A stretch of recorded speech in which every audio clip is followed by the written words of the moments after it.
Hello and welcome to all members of the Ray White Group attending this Unlocking Vault Express webinar.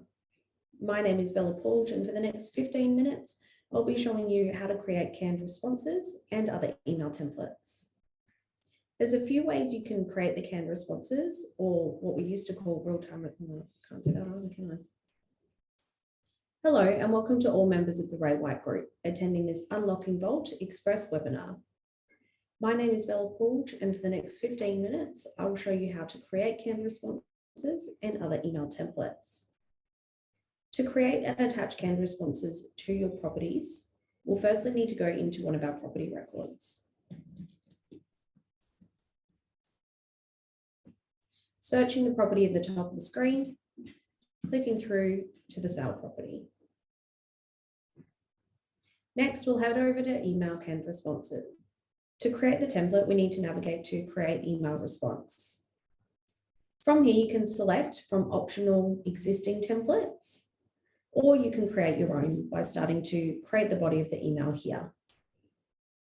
I'll select an existing template to show you what these look like. Firstly, you'll see our greeting, and we have used the first name merge field, and this will pull through the first name of whoever has inquired on the property. Next, the property address field, which will pull through the inquiry property. And you'll see there's some other merge fields throughout the email as well. A list of these merge fields can be found in VaultRE. At the bottom of the email here, we do have sender as our sign off. This will be whoever is selected in the from dropdown.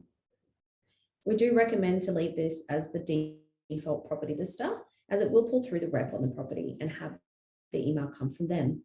Otherwise, if you have a generic email address you prefer it to send from, you can select that here. Once we've finished creating the body of the email, we'll need to give the template a name. This is just for internal purposes. Next, we'll need to give it a subject. This is what your recipients will see. Lastly, you can choose to CC or BCC somebody into this response. However, just be aware that it will be for every single response sent to a property inquiry. Lastly, you can choose to include attachments by ticking this box from either the office's e-marketing storage folder or the electronic table link for this particular property. We'll show you more about electronic table links in another video. Lastly, we can hit Save Response at the bottom of the screen. The last thing we'll need to do in this section is actually attach the email to the holding area. So dropping down on the holding area box, select the template we've just created, and you'll get the updated message. You do also have this price change option as well. So if you do have a second template you'd like to create that details price changes, you can do so and select that from the drop-down list. What we've done here is created an email template directly in our canned responses for this property. The next thing you might like to do is create another email template that can be used by the whole business for inquiry. To do so, you'll need to head over to the Settings tab under e-marketing and set up email responses. This particular section is generally accessible only by administrators or principals of the business. We have two options, standard templates and enhanced property templates. With the enhanced property templates, this allows you to choose merge fields specifically relating to the property. So this is the best one to use for our canned responses. Down the bottom right-hand corner, select Create Email Response. From here, once again, you do have the option to select an existing template to use as a framework for your new email, or you can start from scratch. Firstly, we'll give the template a name, and then the email subject, just something generic. Next, we can start by creating our email template in the body here. Starting with our greeting, we can choose our first name. This is a safer option as the greeting field may not always be completed on contact records. Next, you can include other information about the property. Under the drop-down again for our merge fields, we can choose property and property address. Continuing on with your email until you've finalized and signed off from the sender. The best option is to choose staff member, sender first name, and sender last name. The reason for this is it will actually pick up the person you choose it to send from. If you choose user, it will default to you, the person creating the response.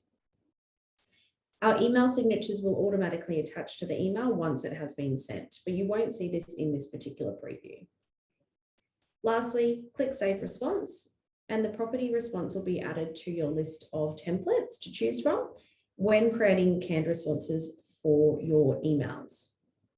To finish, I would like to show you how to access more training and support resources. Firstly, log into g5.rewhite.com, which will bring you through to this home screen, where you can click through to all of the One System resources. Heading over to Whiteboard, we can select the Get Prepared for VaultRE section. Under here, you'll see a number of different training sessions and fact sheets available for all roles in the business. Lastly, if you do have any major support requests, please make sure to use the Support Request button within the Vault system, also available on both the Android and iPhone apps as well. This is specifically for fault requests or issues with the system. For any further training, please get in contact with your corporate support team or local digital BDE. That completes our Unlocking Vault Express webinar. Thank you for joining us today, and if you have any questions, please get in contact with us. Thank you and enjoy the rest of your day.